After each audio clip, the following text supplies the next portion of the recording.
paranormal experiences don't really work to a timescale, and therefore we invite you to listen to a Dark Minisode.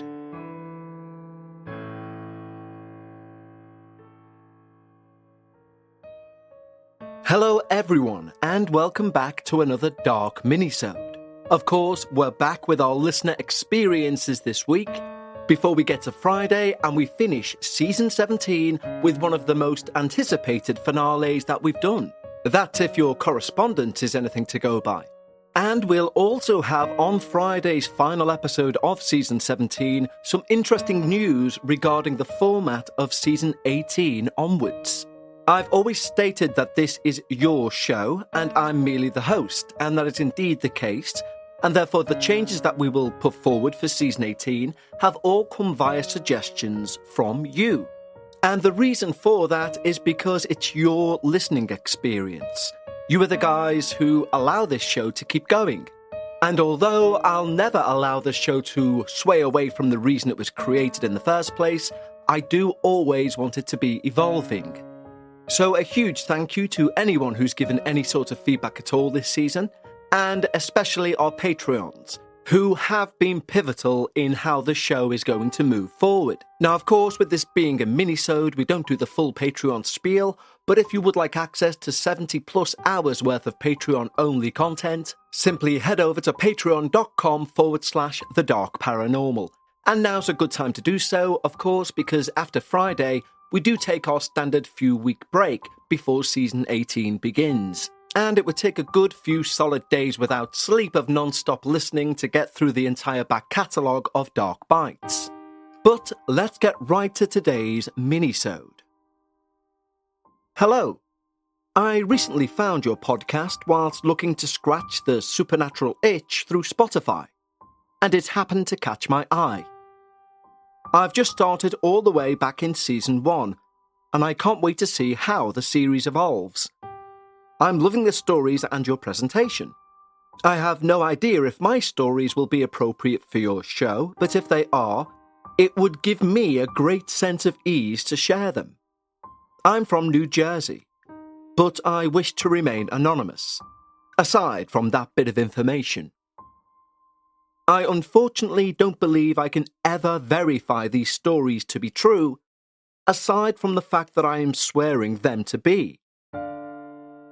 I'm not sharing these for any kind of fame or notoriety, and I'd like to preface by saying that even within these events, I still remain openly skeptical, and I often look for either a scientific or logical solution to any paranormal occurrences. I can still recall moving to my current house back in middle school, more than 18 years ago now.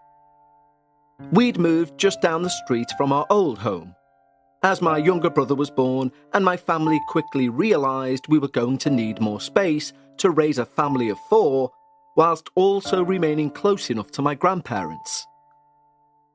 When we first toured the house, it was a windy autumn day. My parents were browsing the house with the realtor, and they, my parents, had asked me to check on the front door to make sure it was closed. I distinctly remember leaving it open, with no one else behind me. Yet, when I arrived to check the door, it was fully closed. I even remarked on this to my folks, but of course they were more focused on the prospect of moving an entire lifetime of memories into this new home. Now, I mention this story because, as a child, you tend to pick up on things that older people may not be noticing, and vice versa, as your imagination can run rampant. So, time came and went, and I never had any sort of truly paranormal experiences in the house. Maybe there was a strange noise now and again, a creak in the night here or there, but nothing concrete. In fact, I always had fun running around the house with my brother, growing and learning together.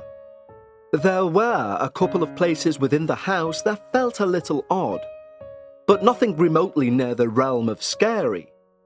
For example, the basement always had a strange vibe, But what basement doesn't? The secluded nature of a basement gives way to this, as it tends to be the most isolated place in a person's house, physically underneath everything else in the dwelling. The guest bedroom as well, a place specifically for transient visitors, next season's clothes, and miscellaneous storage. On one occasion, I had a friend over and we were playing hide and seek. I can't remember where my brother and I had chosen to hide, but once we were found, my friend made a very strange remark. He said, "I swear that I'd found you in the guest room. There was the shape of someone laying under the covers. I jumped on the bed and said, 'Gotcha!' But the shape deflated and the bed was completely empty." This was by far the biggest event to happen in that house for many years. But this all changed, unfortunately, when I left for college. I attended an out-of-state college, and I met my now ex-partner. We both shared an interest in the paranormal, watching ghost hunting shows and YouTube videos, reading up on paranormal forums, etc.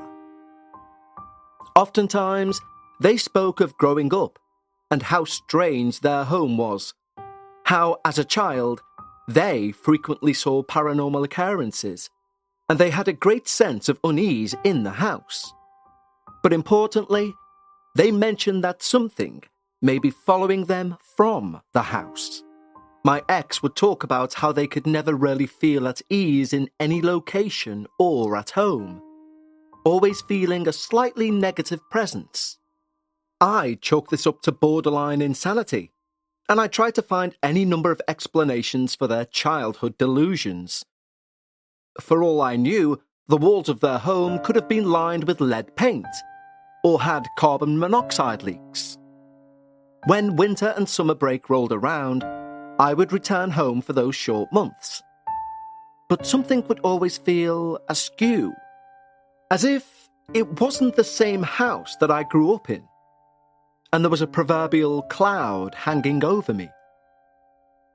I began to have vivid dreams of the house being haunted, such as dreams of trying to leave the house only for a potted plant to be thrown at me, as well as dreams of a ghost child living there. I had these nightmares on so many occasions that they became the new norm. Thankfully, the experiences I had in my waking hours were not so frequent. But for what they lacked in frequency, they made up for in impact. The following events are not in any order, and they're not in any chronological retelling. They're more a summary of the occurrences within a span of about 6 years. Several years ago, I recall looking for my brother in the home. Our house has 2 floors, and I was upstairs calling his name rather loudly. I'm broadcasting his name whilst I peer into each room, as there'd be many times when he'd have his headphones on, and he couldn't hear me calling to him.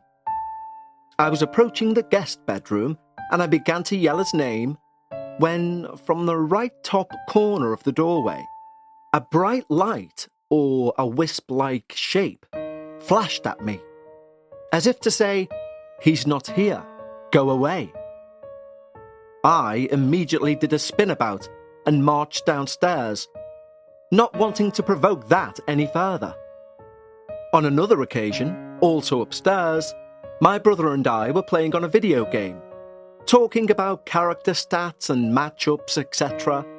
Now, I can't fully recall if we were home alone or if my parents were downstairs.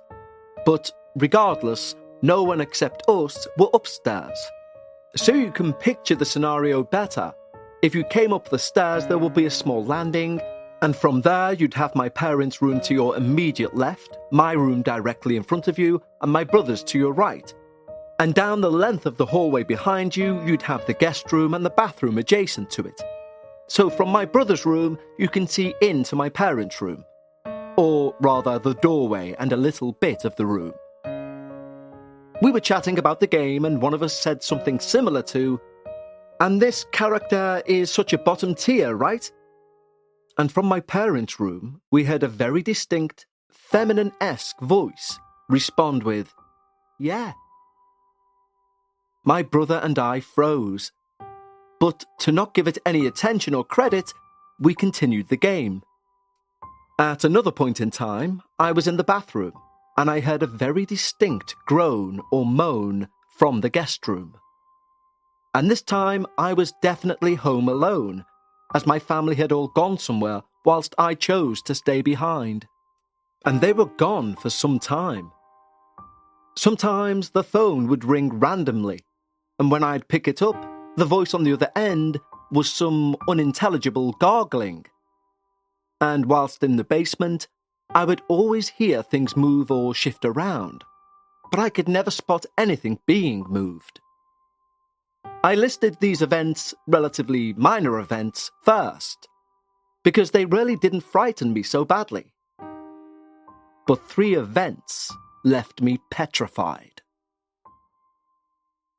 Let's take a quick break to tell you about something I'm doing personally and I find it amazing, and that is learning another language. I've mentioned previously that I felt almost embarrassed going around Europe, and every country I went to, they spoke both their natural language and English. I've chosen French to begin with, but I do want to learn Italian, maybe Spanish, and I'm using Rosetta Stone. There's a reason why Rosetta Stone is the most trusted language learning program out there. And for me, it's the immersion in the language that you get. You don't, for example, have any English when you're doing these lessons. You have to learn to speak, listen, and think in the language. Personally, I use the app and I found a few moments a day has really improved my knowledge of French. You don't even need an app, you can use the desktop version. And there's a reason why Rosetta Stone is the trusted expert for 30 years with millions of users and 25 languages offered. It also has an amazing speech recognition program in there called True Accent, which gives you feedback on your pronunciation. All of this combined with the convenience to learn anytime, anywhere, means your language acquisition is so fast. Talk about amazing value? Well, some language companies may offer discounts, but they won't be for a lifetime membership, whereas Rosetta Stone offer a lifetime membership to all 25 language courses for 50% off. A steal. Don't put off learning that language. There's no better time than right now. And Dark Paranormal listeners can get Rosetta Stone's lifetime membership for 50%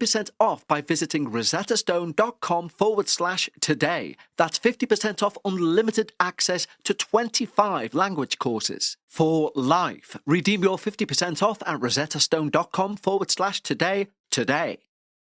Spark something uncommon this holiday with just the right gift from Uncommon Goods. Halloween is sadly all gone, and that means that the busy holiday period is here. And Uncommon Goods makes it less stressful with incredible hand-picked gifts for everyone on your list, all in one spot.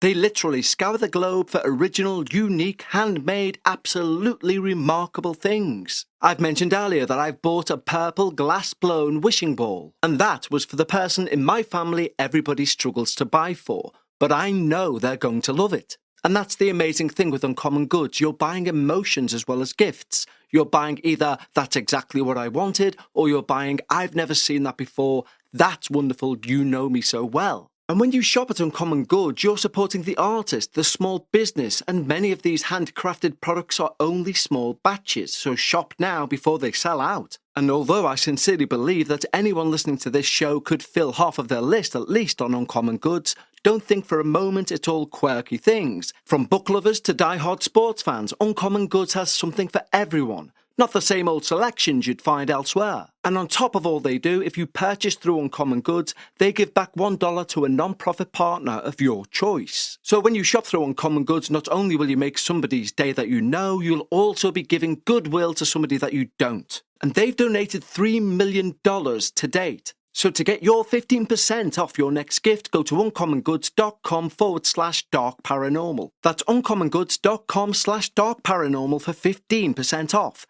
Don't miss out on this limited time offer. Uncommon Goods. We're all out of the ordinary.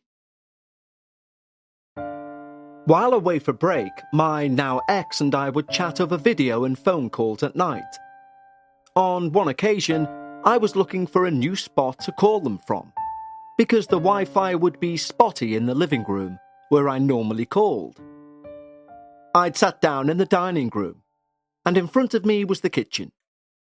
Now it was dark outside, at least 10 p.m. or later, and our conversation was beginning when I heard a deep growl. It was coming from the entryway of the dining room into the kitchen. I don't live in an area where there are large predatory animals. In fact, every time a bear is even spotted, it literally makes headline news. We also don't have any pets in the house that can growl like that. We have 2 lovely birds, but they never growl or produce any noise close to a growl. I shot up like a rocket from my seat, and I hurried into the living room, never calling from the dining room again.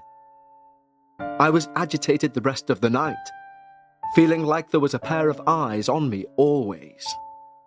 On another occasion, I was in my room, frankly complaining to my ex on the phone about how scared I was of this house, especially at night. There were many nights where, instead of heading downstairs to get some water, I would choose to remain thirsty, but safe, in my room. And if I ever did head downstairs, I would systematically turn on the lights, firstly from the entrance of the house to the living room, then the living room to the kitchen, and then repeat the process backwards, all as quickly as humanly possible. But this night, I was staring towards my closed door. Hanging on the doorknob were a couple of those polyester string bags, the ones you get given during college events and such. I watched as one of those bags was lifted up, perpendicular to the doorknob, and dropped back down. During this, I heard a noise, which can only be described as someone either exhaling or speaking a shh. I was inconsolable with my ex over the phone, and was panicking over that ordeal. I don't even remember going to bed that night, or what was said. I just remember the adrenaline rushing through my body. Finally, I was downstairs preparing to end a video call with my ex in the living room as usual, alone at night as usual, and I'd placed my laptop on a wooden chair so the camera would be level with my face. This also helped watching movies and shows so I'm not craning my neck at awkward angles.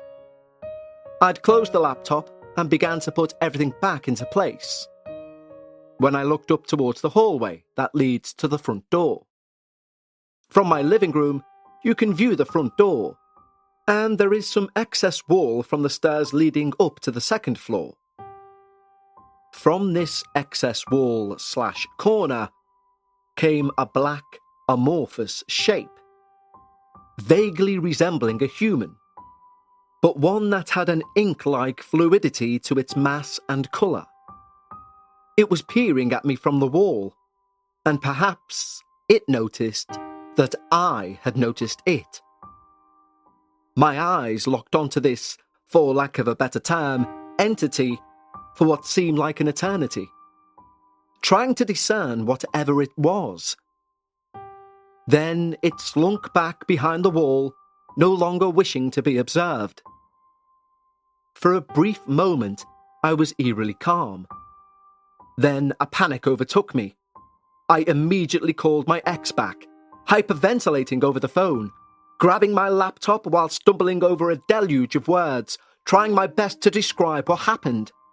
My ex tried their best to explain to me that maybe it was a trick of the lights, or my own sleep-deprived brain playing a trick on me. Words cannot properly describe the emotion one feels when viewing a non-human entity, but I felt them that night.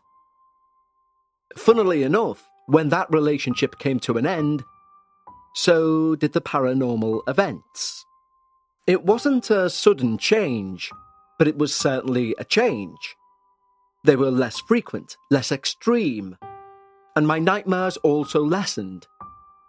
I actually can't recall having any dreams of the house being haunted for the past several years. I was still not totally comfortable within the house, but that changed too.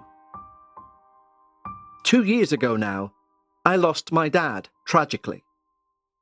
Every loss in a family is tragic, but suddenly losing your parent without warning is a fate I wouldn't wish upon my worst enemies. Nowadays, I don't dream of any ghosts or ghouls within my house. Instead, I dream of my dad. Sometimes with him appearing as a background character. Other times, I have a direct conversation with him. I also don't feel any sort of unease within the house. Instead now, I can walk freely in my house at any time of the day. At night, I find myself talking to him rather than sleeping, rather than being full of dread. Throughout the day, I'll catch glimpses of his presence. A song he loved being played after thinking of him. A bird we've spotted together at the right time. Or a scent once detected after recalling good times with him. This is definitely a tangent now. But regardless, my point is that the house now has a completely different atmosphere to it. I can be at ease within it. Thank you for reading my story, and I apologise for any typos or bad grammar. I hope I was able to resonate with someone else who's had some sort of unexplained phenomena, or recently lost someone close to them. I wish you all the best. Anonymous.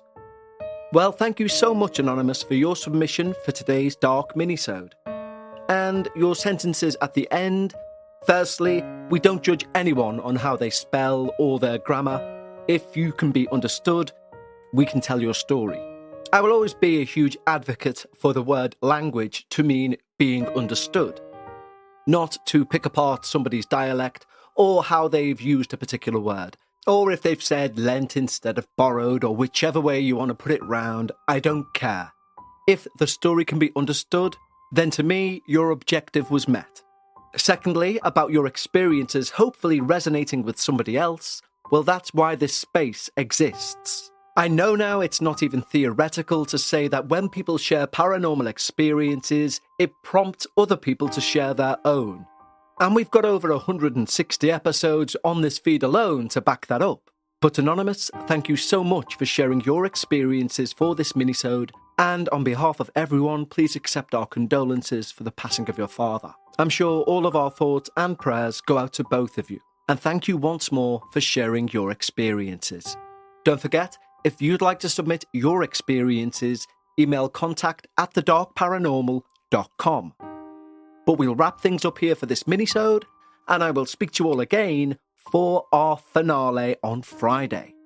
Until then, stay safe and take care.